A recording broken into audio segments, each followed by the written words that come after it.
We began thinking of vectors as directed line segments in the plane, but then we moved on to considering them in three-dimensional space, and then generalizing further to n-dimensional space, and we saw a bunch of properties that these n-dimensional vectors satisfied. But using those properties that vectors in Rn satisfied, we can take one more step in abstraction. Today, we're going to introduce the general definition of a vector space. We'll see several examples and non-examples of vector spaces, do a little bit of proving, and finish by looking at some basic properties in vector spaces. There are chapters in the description if you want to skip around the video. Here's the definition of a vector space as given in Howard Anton's Linear Algebra text. Let V be an arbitrary non-empty set of objects for which two operations are defined, addition and multiplication by numbers called scalars. By addition, we mean a rule for associating with each pair of objects u and v in V, an object u plus v, called the sum of u and v. And by scalar multiplication, we mean a rule for associating with each scalar k and each object u in V an object ku, called the scalar multiple of u by k. Then, if the following axioms are satisfied by all objects in V and all scalars k and m, then we call V a vector space, and the objects in V are called vectors. Couple quick notes before we dig into the vector space axioms. Notice that V is a set of objects, right? It could be anything. They could be numbers, they could be functions, they could be matrices. The vectors could be anything. That's the beauty of this generalization. Also, the scalars could come from any field. For our purposes, they're generally going to be real numbers or complex numbers, and we'll mostly just deal with real numbers for now, but they could come from any field in general. Also note that addition and scalar multiplication now are just labels for whatever the operations happen to be in the vector space. They do not need to be traditional addition or traditional multiplication. They're just names for the two operations. All right, let's look at the axioms. The first 5 concern the vectors, and the last 5 bring the scalars into the discussion. Axiom 1 is that we need closure. If we take two vectors from V and add them together, that also has to be in V. Axiom 2 is that vector addition is commutative. Axiom 3 is that vector addition is associative. Axiom 4 is that there's a zero vector denoted by 0, so that 0 plus u equals u plus 0 equals u for every vector u. And axiom 5 is the existence of inverse or negative vectors. So for any vector u, there's a vector negative u, so that u plus negative u gives that identity vector the zero vector. Axiom 6 is closure under scalar multiplication. Any scalar k times a vector u should be in the vector space as well. Got to have closure under both vector addition and scalar multiplication.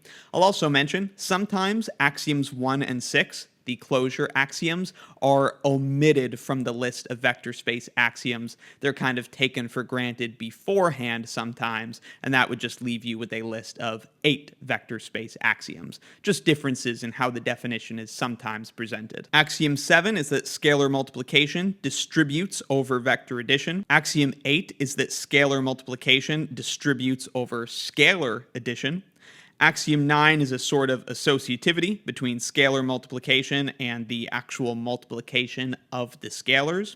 And then axiom 10 is that whatever the scalar multiplication operation is, 1 times any vector u should be u. It should leave u unchanged. For our purposes, 1 really is 1. It's the number 1.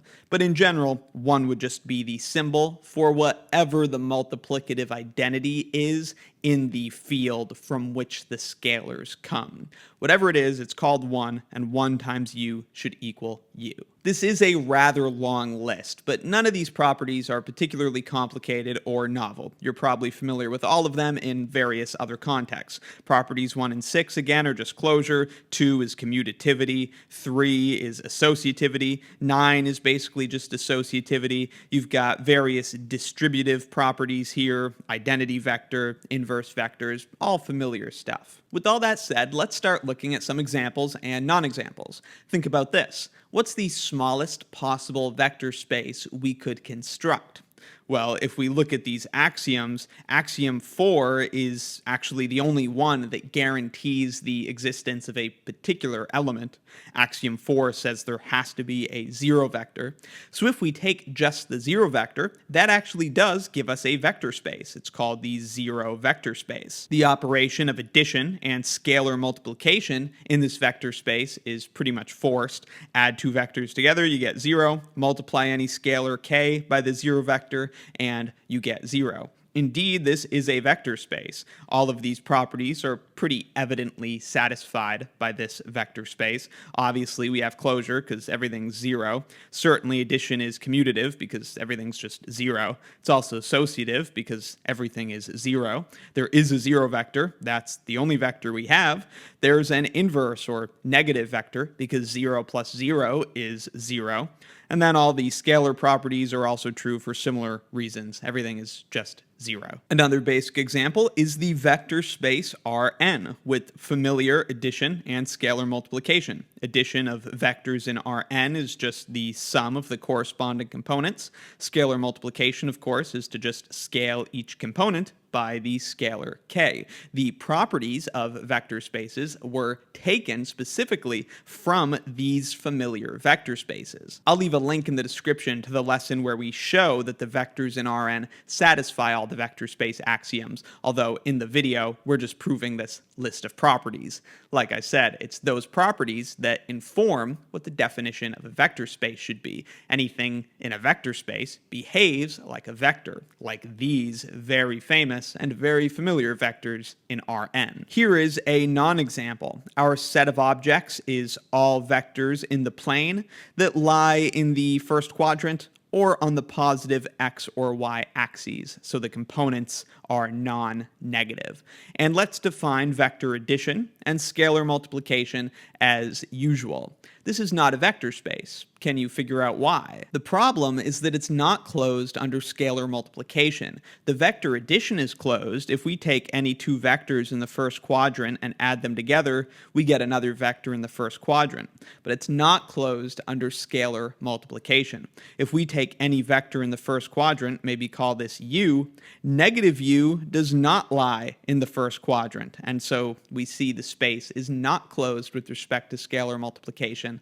Thus, by definition, can't be a vector space. Here's another example that is a vector space, the vector space M22. This is the space of 2 by 2 matrices with matrix addition defined as usual and scalar multiplication also defined as usual. Let's look back at the vector space axioms and quickly verify that indeed this space of square matrices satisfies the axioms. Most of it just comes down to the properties of real numbers also satisfying these axioms. We do have the closure of vector addition in this space because a 2 by 2 matrix plus a 2 by 2 matrix is a 2 by 2 matrix. We have commutativity because it just boils down to regular addition being commutative. Same thing with associativity. And of course, there does exist a zero vector in this space. That would just be the 2 by 2 zero matrix. Add that to any matrix and it will not change it. Each vector in the space, again, each vector is a 2 by 2 matrix in this case, also has a negative. If you just take the negative of each element in a 2 by 2 matrix, adding them together will produce the zero vector, or in this case, zero matrix. And all of the scalar properties pretty much follow just by the properties of multiplication by ordinary real numbers. Of course, we have closure under scalar multiplication because multiplying by a scalar can't change the dimensions of a matrix. And this is just one member of the more general class of vector spaces of matrices of a particular dimension with familiar addition and scalar multiplication.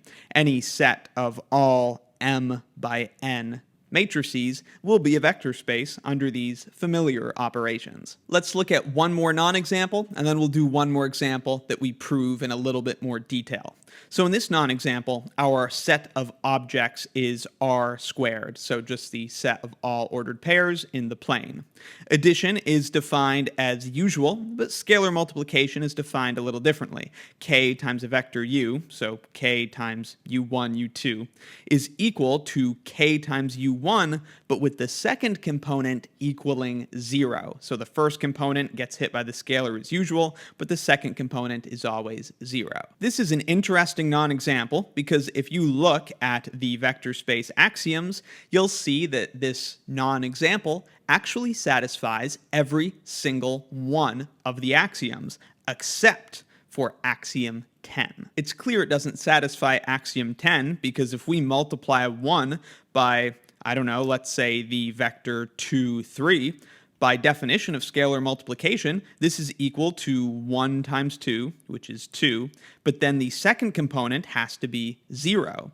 And since 2, 3 is not the same as 2, 0, so this multiplication by 1 has actually changed the vector, this violates axiom 10. Again, axiom 10 says whatever your scalar multiplication operation happens to be, 1 times any vector should leave that vector unchanged. But with this scalar multiplication, it doesn't work that way, so it's not a vector space. All right, now here is a weird example of a vector space. I've duplicated the vector space axioms here so we can go through the verification. Our set of objects is all positive real numbers. Addition of two vectors, which in this case is just the addition of two real numbers, is defined as the product of those two numbers. So 1 plus 1 in this space, for example, should equal 1 times 1, which is just 1. On the other hand, scalar multiplication, k times u, equals real number exponentiation. So k times u equals u to the k. 2 times 1, for example, equals 1 to the 2, which equals 1.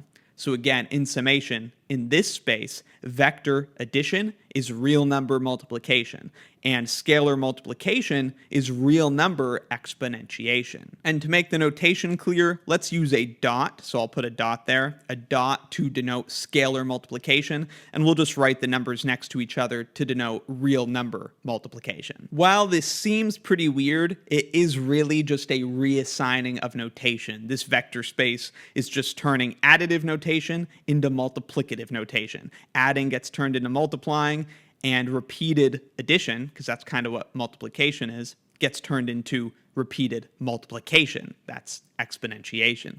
Let's look through these axioms. It's not a bad idea to check closure first. If we check closure, yes, we have closure under vector addition because the product of any two positive reals is a positive real.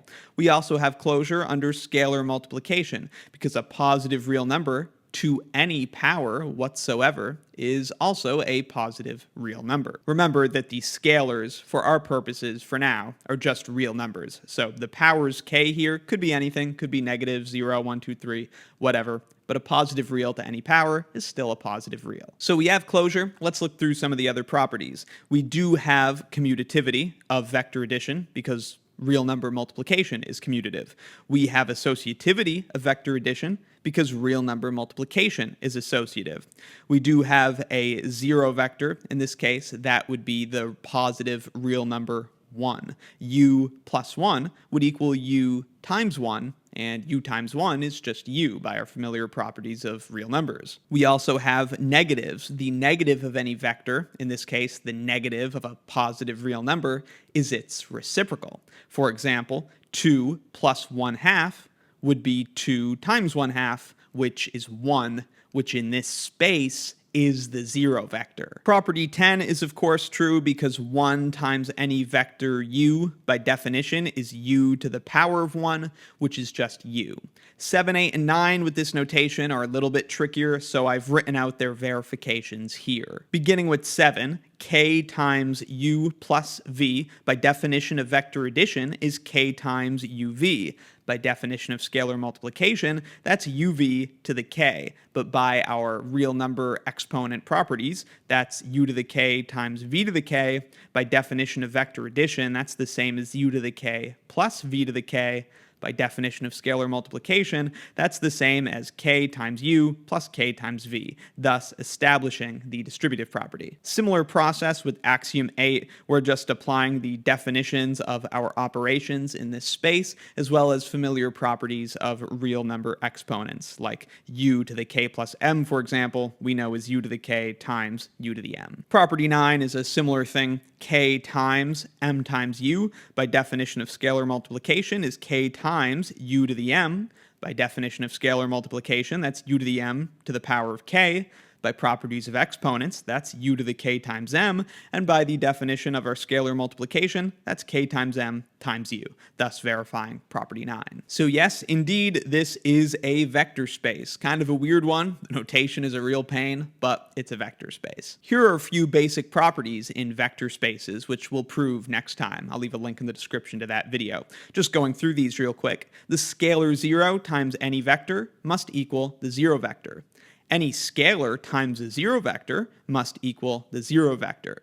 The scalar -1 times any vector must equal the negative of the vector.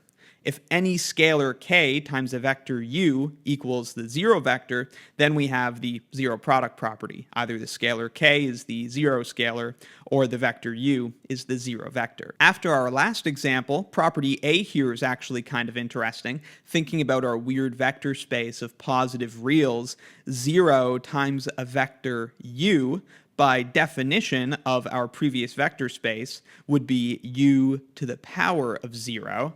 And this is saying it must equal the 0 vector. And in our previous space, the 0 vector, because vector addition was real number multiplication, the 0 vector was 1. And so this property, in the context of the previous vector space, actually tells us that any positive real number to the power of 0 equals 1, a familiar and weird property. Of course, this is the brilliant of abstraction and vector spaces. Anything we prove about a vector space applies to every single particular instance of a vector space. I'd recommend trying to prove these basic properties of vector spaces on your own. Here are the vector space axioms again, so you can use them for your proofs. And again, we'll go over this in the next video. Let me know in the comments if you have any questions, and if you find these linear algebra videos helpful, please consider supporting Wrath of Math on Patreon. Link in the description. It's a huge help. Thanks for watching.